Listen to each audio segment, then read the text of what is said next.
The president certainly doesn't want to shut down, and if one happens, I think you only have one place to look, and that's to the Democrats, who are holding our military and our national security hostage by trying to push through other policies that have nothing to do with the budget. That's a decision you're going to have to ask the Democrats what's more important, national security or political agendas. Okay, so it's all about political agendas. Will the government shut down at midnight tomorrow night? Let's ask somebody who's been around Capitol Hill. Newt Gingrich, former Speaker of the House, Fox News contributor, joins us right now. So, Newt, what do you think? The Republicans reportedly are really close to having the votes they need in the House, but the Senate's a whole other deal. What's going to happen at midnight tomorrow?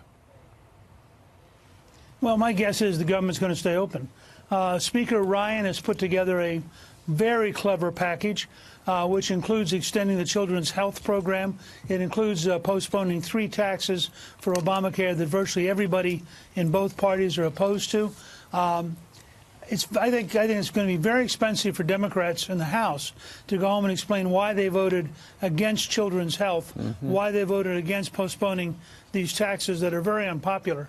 At the same time, when you get to the Senate, there are 10 senators up for re-election in the Democratic Party in states that President Trump carried. How do they go home and explain that they care so much for people who are here illegally that they're willing to shut down the American military? I think that's a very expensive vote, and I think in the end, people like Joe Manchin are going to find it very difficult to go home having voted to close down the American Defense Department. So I suspect if they get it through the House, my guess is they'll get it through the Senate. And then, of course, she'll be back here in 2 or 3 weeks having another round of negotiations. All right. So, Mr. Speaker, in layman's terms, for the folks at home that get confused about all of this, because it can be very confusing, if the Republicans want to kick the can down the road and use the continuing resolution so that they can work on this in a few weeks, in about 4 weeks in February, then it has to go through the House first. Is that right? Using Speaker Ryan's plan, and then it goes to the Senate? Yeah, my understanding is it starts in the House, as all spending bills do, goes to the Senate, and frankly, it's to the Republican advantage because if they can get the right bill through the House, it actually increases the pressure on Democrats up for re-election to vote for the bill. And again, there's a huge mistake here that the Democrats have made. They ought to offer to fund the Defense Department for the whole year. Get it off the table. Because if they keep the Defense Department in this continuing resolution, every couple of weeks the question is going to be, with North Korea, with Iraq, with Syria, with everything going on, you're really going to cut off money to the Defense Department? It's a very weak position to negotiate from. Right. I'm sorry to interrupt you. Well, at the very least, they need time to plan. They need time to budget. They can't keep going month to month. That's the problem. You know military as well as anyone. But last time there was any cooperation, and it wasn't easy, there was a lot of government shutdowns, it was you and Bill Clinton. What is the mindset of any type of bipartisan work, of compromise, that we might be able to get back to that is just non-existent right now? What advice do you have to anyone listening? Well, I mean, I started with the most obvious. When we went through very tough negotiations, and people forget how tough they were, and we shut down the government for 35 days in 1995 as a deliberate strategy. But before we did that, we'd already passed all the appropriations bills for national security, for the FBI, for the border control. So we had taken off the table everything which is a vital every morning national interest. None of those were being affected. And people will let you fight over the Interior Department or Housing and Urban Development for a year. I mean, they're not going to get all excited. Whereas when you have the Defense Department and you have the FBI and you have the Border Patrol all wrapped up in this continuing resolution, it's very expensive to vote no. And I don't think the Democrats yet realize the kind of record they're compiling of having no regard.